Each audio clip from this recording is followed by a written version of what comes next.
Hey vegan freaks, it's Wednesday, April 19th, and this is 34 and a half. When we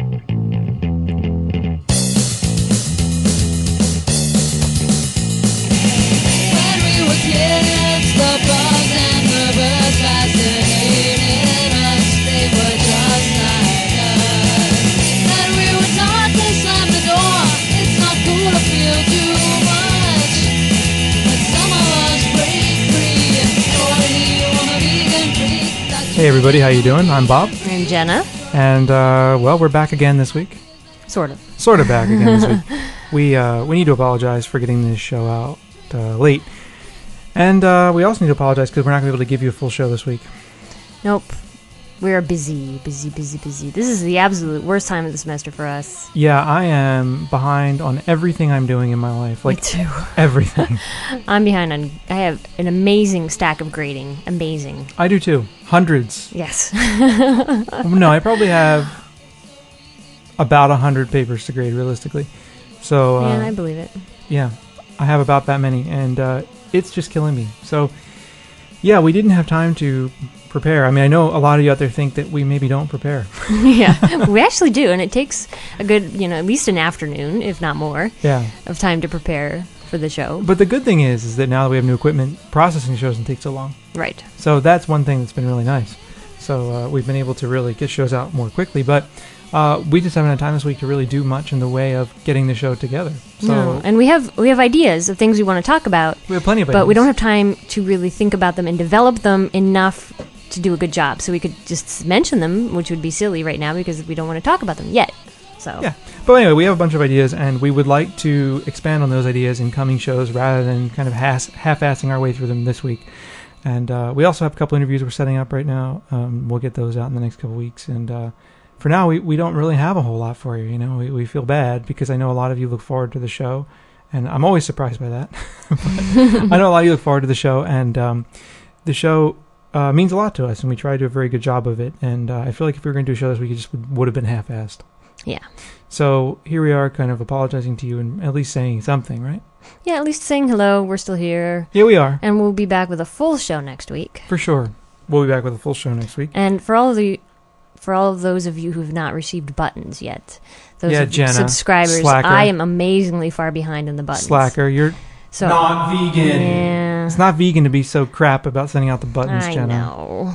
So it's my fault, and I will get them out, hopefully, over the weekend. But it's also, not vegan for me to get everything together like I should. So I'm going to spend the time that I would have spent on the show this week catching up on everything related to the podcast. I'm behind on my emails. I'm behind on getting the list of all the people together that I need to talk to and everything. So we're going to do that.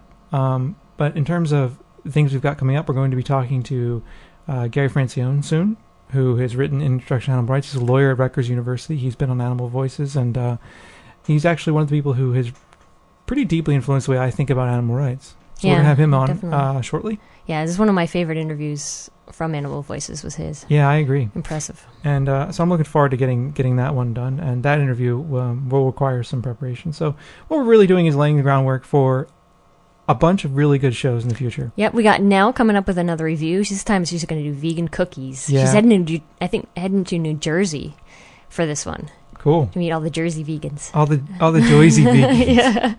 So, and we had another thing I was going to mention. Oh yeah, we're doing a cookbook review show soon too. Yes. And we've got Ryan from VegBlog who's going to submit some stuff for us. Good. So he's been doing a lot of that too. Yeah. So we've got things going. Don't think we're kind of slacking off on you because we're not. We just would prefer to bring you a good show this week rather than just total crap. Whoops. I didn't mean to do that. Sorry. I just accidentally drugged something out of my dock. I don't know why. So anyway, I don't know. Go ahead. Actually, though, I do have a couple. One question I'm wondering about. Yes. I've been kicking around this question for a while in my head, and it's one of those things that I wonder about. Like, I noticed that if vegans ever talk about the boundaries of veganism, you get into a lot of trouble. Mm-hmm. And I'm thinking about our blog here. A while ago on our blog, we had this critique of what's his name, Dr. Greger, because he wrote this article in Satya magazine in which he said, "Don't worry about honey. Who gives a shit about honey? we shouldn't even talk about honey, period. And I wrote in saying, you know, I wrote a response to this thing on our blog saying, I think honey is not vegan.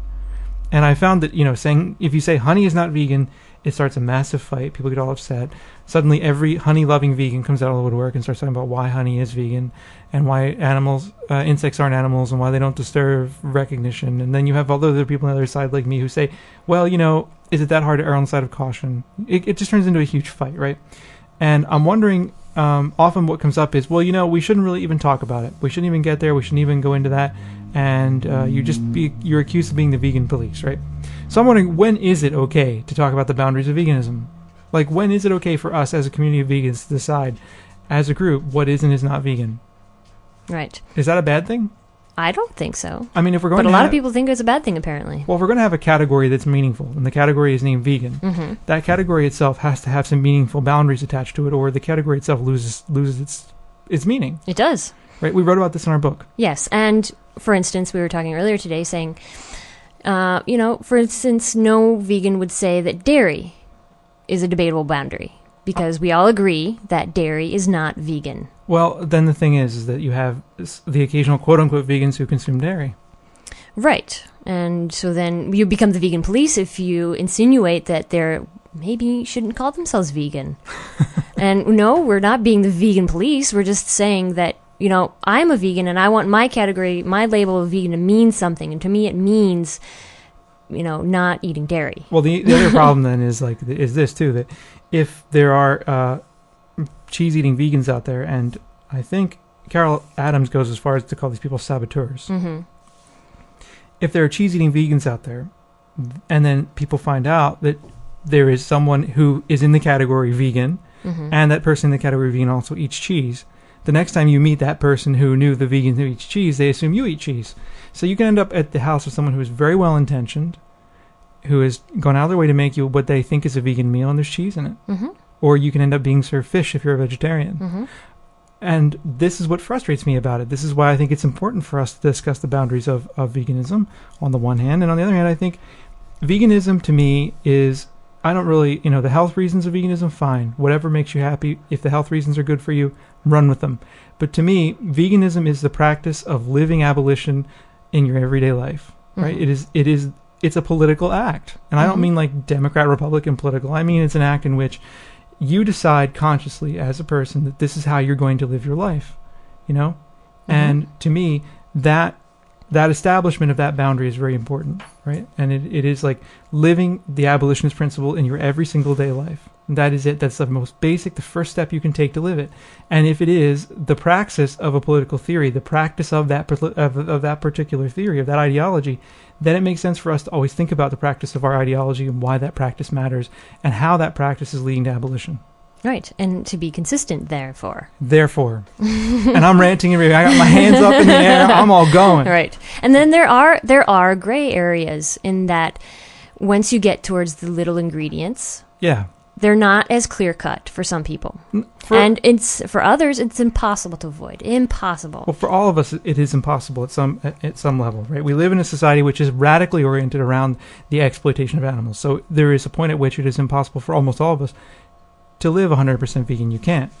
No. But that is not an excuse to like eat cheese. Right. The big things, they're easy to deal with and make sense. See, and I don't think that's an excuse to eat honey either. No. You know, I don't want to sound like a radical because I don't think honey is the most important thing in the world, and it certainly is not. Just to be clear, so I don't get a million emails about this, it is not the first thing or the second thing or even the third thing I talk to people about when I talk about veganism, right? It doesn't even come into play when I'm talking to people about veganism who aren't vegans already or who aren't even close, right? The things I talk about are animal exploitation, you know? But I think, no one needs honey to live. You can live perfectly fine without it, you know? And this is true. If you are an ethical vegan, why don't you just err on the side of caution? Maybe insects don't feel pain. Maybe they do, right? But if they do, and if they die, and if it matters to you, why wouldn't you just take that extra step to do it? I mean, that's what I'm wondering. Right. So I don't want to start the whole honey debate, but I think the honey debate is symptomatic of our inability as vegans sometimes to talk about the political praxis of our particular act of living abolition in our everyday lives. Yeah. And as vegans, as a community, we should be able to talk about these things. Because a lot of people also use the argument, like Dr. Greger, in that it's such a small thing and it's not as big as dairy or meat, etc. So we shouldn't scare off potential vegans by talking about it, because I think they're going to think it's silly. They're going to think it's useless. Yeah, that's true. That's the one thing I usually get is, well, it's so useless to talk about this, but it's not. It's not. If you're, I sure tell people I don't eat honey. I don't see any reason not to, and it's important to talk about. A lot of people say also, oh, well, you're going to be killing all these insects by farming your vegetables, and you're going to kill all these insects driving, and you're going to smash insects in your car. Well, that's unavoidable. To some extent. To some extent. Yeah. Well, yeah. But honey is avoidable. It is avoidable. You don't have to farm bees. No, you don't. Nope. So, where it is avoidable, it makes sense to deal with it. I completely agree with you. It's just like the plant rights line. Do you know how tired I am of the plant rights line? That drives me completely bonkers. It's like what you got on the forums this week. Oh, yeah. So it's pretty funny. Someone asked you when... Well, maybe you could describe what happened. Someone said that it's posted on the forums that they were 80% vegan or so because their girlfriend was vegan, and that they're, trying to deal with it. But they didn't think they could go 100% vegan, nor did they... think it was important or possible. So I said, well, what would make you care about the animals? Because they had posted about they didn't really care. So I said, well, what would make you care? And then someone wrote about, a few posts later saying... Can I read it? Oh, go ahead. So you wrote, so what would it take to make you care about the animals and the destruction and cruelty that factory farming causes? Yeah, and I phrased it that way because of what... the way in which the person had said, the way it had posed their...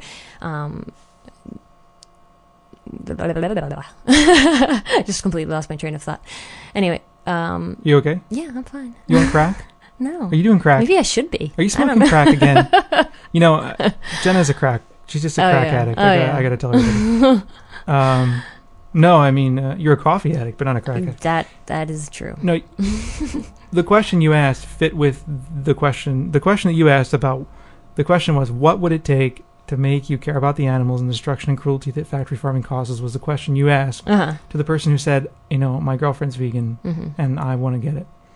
And then the response that you got from someone who registered on our forums, I think particularly just probably to bother people, I hesitate to say the T word. I get in trouble when I say troll.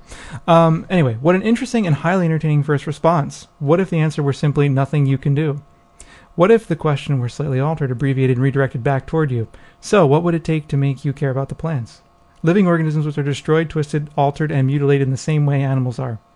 However, these life forms have no voice, thus their pain does not matter, correct? They do not bleed as we do, thus their suffering is not important for us to consider. Yet we know that they react to their environment and they are capable of communication, so where's the line drawn? I'm curious, as a brand new member of this forum, to see the responses. Will there be an intelligent one? Will they be polite? Time will tell. No, I am not trolling. Now, when you say, no, I am not trolling, what are you usually doing? I will respond, and with courtesy where courtesy is extended. This forum caught my eye because I am also a non-vegan who is involved with a vegan. So, let's see. And my response? Well, living in photographs, Spur says, no offense, but that's the plants feel pain screed with a lot of $5 words. And he says plants have no central nervous system, which is true. I would like to read you my response because this is my radio show. Misanthropy, of course, asks him what the hell he's doing on the forum. I wrote, yawn. Can't you come up with a better one? We get tired of hearing that question, so we articulate our answer quite clearly in a book we co-authored. Most of what's in our answer in that book is stuff that's been reiterated here, but if you want, I'd be happy to post a PDF of the relevant pages. Fuck it. Being a glutton for punishment, I'll recreate most of the argument here. The plant's right line is logically feckless. It is most often used by a meat-eater that feels cornered by questions of accepting animal rights, which, not surprisingly, seems to be the case here, rather than any kind of genuine ethical argument. But for the sake of argument, Saris, and that's the name of the poster, I'll assume that you care about the lives and suffering, in quotes, of plants, and that your argument or question is motivated by more than sheer desire to turn tables. Also, for the sake of argument, I'll go wildly out on a limb, and despite all scientific evidence, and agree with you that plants suffer. Yes, they feel pain. They die painfully. Carrots scream when ripped out of the earth. Having accepted that plants suffer, I'll also presume that your wish in making your argument about plants is to reduce suffering to the greatest extent possible, for why else would one even begin to argue about suffering otherwise? If your wish is to reduce suffering, and if you believe that plants suffer, and if you believe that suffering should be minimized, you should go vegan. Why? Well, think back for a second about biology. Meat doesn't materialize out of thin air. It is produced with feed, and that feed is overwhelmingly plant-based. It takes many, many more pounds of plant matter, something like 10 to 16 pounds, depends on the sources, to produce a single pound of beef. Thus, by eating meat, one is essentially causing something like 10 to 16 times the plant suffering that one would cause as a vegan who just consumes plants directly. In some, if plants do have feelings, and I seriously doubt they do, mostly because, as Living in Photographs and others point out, they have no central nervous system, I'm still erring on the side of caution by going vegan. The alternative? Well, it seems to be limited to the auto-defenestration of your other chosen. It seems to be limited to auto-defenestration or your other chosen method of meeting your maker, or the great abyss, or whatever lies afterwards. So that was my advice. And defenestration is one of my favorite words. I thought of ever. you when I wrote that. And you answered the question like this. So what would it take to make you care about plants? You wrote, when plants develop a central nervous system or until I can photosynthesize. So anyway, I don't mean to rehash the forums for those of you that could care less, but that was kind of on the, in my mind, because the plant, what I love about that line is that every stupid non-vegan that uses that line, every fucking idiot that comes out with that thing, it's like they think they're the smartest motherfucker on the planet because they think they're the first person to have come up with that shit. Ooh, I'm going to corner the vegan, yeah. Yeah, we've never heard that one before, Give me a break. If you're going to come at us, at least do something that's halfway intelligent. Who the fuck on the face of the earth, besides breatharians, believes that plants have feelings? Come on, man. Like, at least get a clue and come up with something good. I get frustrated by that. It's like whenever there's anything you can pick on a person for, and when I was undergraduate, my major was philosophy. I got a Bachelor of Arts in philosophy and a Bachelor of Science in agricultural science, right? And do you know how many times I heard from some idiot like, "Ooh, what are you gonna do? Philosophize about plants?" And they all thought they were the first person to have come up with that. They all thought, "Ooh, I'm so smart. I'm the first person to have thought of that." I heard it 40,000 times, right? It's like the, do plants feel pain line? We hear it 40,000 times. Mm-hmm. I'm tired of it. And I had to spend a little while in class in class the other day on that one. So, I said to the student who's asking, I said, "Look, are you serious?" And the class just started laughing. And he's like, not really. Because I said, "Look, if you're serious, we'll go there. But if you're not, I don't even want to go there, because it's such an easy, it's an easy answer, Yeah. I'm ranting. I'm sorry. That's all right. I take a breath now. But yes, of course it's annoying because it's only being asked because they want to deflect attention away from your arguments and they want to make your arguments look silly. Of course. But anyway, I get frustrated with the plants have feelings line a lot. And, if you're an omnivore out there and you're listening, you have no intention of going vegan, can't you come up with something better? Come on. Something better, at least, please. I'm as frustrated with that one as I am with when vegans say that veganism can end world hunger. That's fucking bullshit, too. Yeah, it is. Complete bullshit. Because it's all political. It ignores the political reality of our world. No offense to those of you out there that are clinging on to veganism as the for solving world hunger, but it just can't, and it won't, and it never will. So theoretically, sure, in a perfect world. Yeah. We do not live in a perfect world, of course. Well, no. Theoretically, if food were distributed on some kind of model in which we all got a share of everything that was produced, it could happen that way. Mm-hmm. But given the way in which the world is constructed and the political economic reality of our globe, it will never happen. Mm-hmm. It will never happen that veganism will solve hunger. It is the weakest argument for veganism that exists. It's 70s recycled hippie bullshit, and people need to stop saying it. Well, you're on a roll today.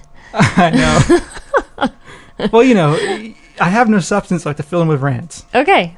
So it's just like the combining protein stuff. I heard somebody the other day say that. It was in a movie I was watching about genetically modified organisms. I heard this woman justify genetically modified organisms for vegetarians because apparently vegetarians need to watch out for their amino acid balances. I'm like, what the I have never in my entire life as a vegetarian or a vegan thought a single moment in my entire existence about an amino acid. I was never like, ooh, I better make sure I get this amino acid. Never. And it's 70s leftover recycled hippie bullshit, and I'm tired of it. Yeah. And you're certainly not dying of malnutrition over there. Listen to me. You think I'm dying of malnutrition? Holy hell. I'm going to take a deep breath now. I'm turning red. I can feel my face getting red. Woo. Yeah. I'm being commanded by the dog to pet her. Yeah, well, of course you are. It's Emmy. So, and for those of you that are wondering, Emmy has our new dog. Emmy has fit into the family quite well. Mm-hmm. She's really funny. She's cute. When our current, our current dog. I don't know why that sounds so weird. It's like he's a product or something. And there I am falling into the speciesist mindset. Our first dog, I guess is the way to put it. Our first dog, Mole. Every so often he wants to play, and his way of playing, it consists of him jumping up on my lap and biting my arms. Like gnawing on my arms.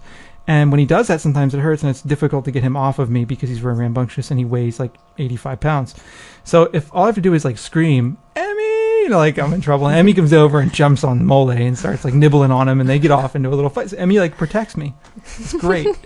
Yep. So I like that. But she's settling in very well. Yeah. Although you can see her when we take her for a walk in the woods and stuff. She's just like, oh man. Yeah, Mole's a powerhouse. We call him SUV dog because he just trucks through the woods, man. He does, but he doesn't run on the blood of Iraqi children. No, he doesn't. But yeah. So he just trucks through the woods, and he's all happy and running around, and he's having a hard time keeping up. We're gonna have to get her serious haircut for the summer because it's only 60-some degrees here right now, and she's gonna be hot. Yeah, it's definitely not swamp crotch weather yet. Nope, not yet. It's getting warm. So even up here in the Great White North, or wherever it is that we live, somebody just rolled by the window on skis. Oh, neat. I don't know. What I mean is that there's someone that went by, and they were on these cross-country rollerblade skis. I don't know. Yeah, they're pretty cool. Seen these before, yeah, but we have these trainer, Nordic skiing's big up here. Surprise, surprise, and we see people go by on those. And it was just, I looked out the window, and there was somebody darting by on skis on the warm cement. So, pavement, whatever. Yes. Oh man, I'm just ranting my brains out here. Also, we received a funny question that I think I should just clue people in on here. Okay. Very briefly, and I just want to. First, I want to apologize to the person that wrote in. I never really wrote back to him, but this was a question that we received, and not really knowing how to answer it myself, I passed it on to our resident sex and relationship expert, the Vulgar Vegan. Oh, I know what you're talking about now. So okay. on his website, he answers this question. I missed this. Okay. It's pretty funny. The question is, and I'll post a link in the show notes. The question is, I am a recent vegan, and I've always been attracted to female flatulence. Now, I really want to smell some female vegan gas. Do you have any resources? And in the email after that, he made a point of letting me know that he was serious. That not, personally speaking, I think it's kind of funny. No offense, right? Everybody has their, whatever turns you on, right? Yeah. Far be it from me, if they're two consenting adults, I don't care what you're doing. If they're consenting adults, do whatever makes you happy, Consenting adults, not children, not animals, consenting adults. Yes. I don't care. Have a blast. So, far be it from me to disparage anyone's fetish. And so I passed this question on to our resident expert over there from Dispatches from Hell, whose book should be coming out soon. Chad over at Food Fight. He's laying that book out as we speak. Yay! Very excited. So that book will be out soon. Anyway, the question is that, and the answer, which I will read here. Why not? It's fun. It says, great question, Hale. For baffled readers, aproctophilia is the proper name for a fart fetishism. Wikipedia nicely defines aproctophilia, and I assume I'm saying that correctly. Aproctophilia. I've never heard it before. Wikipedia nicely defines aproctophilia as a fetishistic attraction to human flatulence, mainly heterosexual males attracted to female flatulence. In fart domination... Sorry, just reading. I have two problems here. Number one, I'm reading about fart fetishes out loud. I read this in my head before, and it didn't sound quite so funny. And number two, I know my mom is listening, so this is really weirding me out. I'm sorry. I apologize. I'm sorry. I got to keep it real, Mom. All right, so in fart... I'm just impressed that the Vulgar Vegan has done all this research. I had no idea there was a name. He didn't have to do any research. He knew. No, but... Now we really know why he wants to date vegan girls. Okay. There you go. Yeah. Well, he's engaged for I vegan. know. In fart... I can't say fart domination. In fart domination, an individual acting in a dominant role farts upon the face of a person acting in a submissive role. Sorry. To answer your question, Hale, I'm not sure you need any resources other than, a vegan female. If you were hoping for something deeper, I would try talking to other fart fetishists out there. There are message boards like Queen of Farts, and then there's always the personal section in your local paper or Alternative Weekly. And the dog's eating something off the floor, and I have no idea what it is. Can you check and see? Anyway, also, even if you've dated someone that wasn't vegan, you might be able to convince them to eat vegan for a few days or long enough to clear out animal matter from their digestive system, and then throw you some smelly love. But she'd have to be pretty game. You're probably better off looking for a vegan. The good news is, if you're an aproctophile, chances are you'll love vegan women, many of whom, along with vegan men, are basically farting machines due to a higher consumption level of, among other things, legumes than their omni counterparts. But short of meeting and dating vegan women, there are a few other resources available. Best of luck, AL, and if you glean any valuable insights on your quest, be sure to let me know so I can share the wealth. It's something us communists like to do. So you can send whatever you'd like to the Vulgar Vegan if you have questions about the dog's chewing on a book. She has never chewed on anything This before. is bizarre. She Which just book started... is it? Is it a good book? No. Which book? That's not a library book, is it? Everything bad is good for you. Oh, that's a shitty book. She can eat it. I don't know why she just started chewing on a book. Are you bored at me? Wow. So anyway, if you have questions for the Vulgar Vegan, you can send them to us and we can forward them to him. You can email him at dannoodles, DANDAN noodles at veganfreak.com. You could go to his website, dispatchesfromhell.org. We'd love, if you have relationship questions or dirty questions like that, he's the man to answer them. I am not. I'm happy to read them and laugh like hell on the air like an amateur because it's so different to read it out loud than it is to read it in my own head. So I apologize for that. So there you go. If you're an aproctophile, I think is how that is said. If you're into that, there's an answer for you. There you go. So I can't help but laugh. I don't mean to make fun of anyone's fetish, but farts are funny. Farts are funny. Toilet humor is always good. Toilet humor is the best. Yeah. So. Absolutely. And, vegans never engage in toilet humor. Oh, God, no. I mean, look, if you go on our chat, if you go in the chat room, it's always like dirty sex stuff or fart jokes. That's all it usually ever is. Pretty much. Bukkake sounding and farts. Oh, my God. Yeah, actually, last night, though, they were talking about eating... I was there with them talking about eating placenta. Oh, yeah, because that whole Tom Cruise thing. Yeah. I wonder if he did. Apparently, she had her baby today. Oh, I'm sure he's dining on it right now. Nice big fried placenta or something. Yum. How would you eat it? You must cook it. I think I saw that on some Discovery or TLC show or something like that once. They fried it up and cooked it. Oh, that's disgusting. Yeah. I wouldn't eat anything that came out of my body. Me either, man. It comes out for a reason, I think. But it's so... I mean, oh God, I don't know. I just think it's really not vegan to eat something like that. Yeah, I mean technically it's an animal product. It's an animal product. But it's not like you're abusing an animal for it. I don't know. It's disgusting. I don't even want to talk about it. All right, my stomach hurts from from trying not to laugh so hard at aproctophiles and all that. Right. So, well, I don't know. Do we have anything else to talk about? I don't know. No, not really. I think half an hour is a pretty good limit here. We're at about half an hour. Yep. Yeah. So, I'm done, and this is actually more than I thought we were talking about. Yeah, me too. Actually, I thought we'd have a few minutes, and that's it. I just started ranting you just and started raving. ranting. I'm sorry. It's This all right. is what I am. I know. What can I do? I know. One other thing, though, I do want to mention quickly is a book I'm reading that's really good. So... What is it? Ah, okay.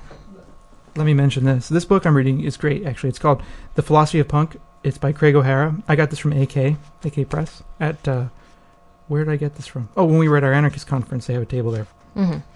AK's awesome. They distribute our books, too. And they have a huge catalog online. Yep. You can go check it out. I recommend AK very highly. They publish some really good stuff. So, anyway, The Philosophy of Punk is a great book, and it uses stuff from... fanzines to talk about kind of a little bit of the history of punk, but also kind of the underlying ideas of punk. And it's solid. It's really solid. It looks at it kind of looks at a few different scenes, but mostly it's about kind of punk overall. And it looks at some of the differences between punks and skinheads and different varieties of punk. It's good. Cool. Really nice. So I recommend that book highly, and I don't know. But we're done. I apologize again for not having a full show for you. I feel bad. I know we get a lot of emails from people who say that they like our show, and I always feel like if we don't do the show, we're letting people down. Yeah.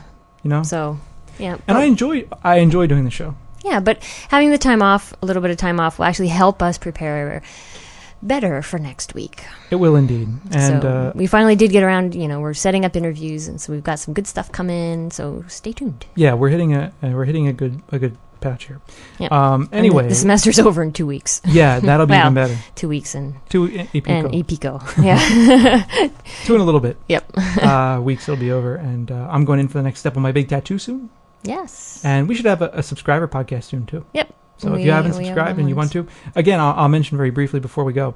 If you have subscribed to our podcast and you have not received an email from me giving you details about how to access that podcast, I subscribe to everyone who has donated or has subscribed as current as today.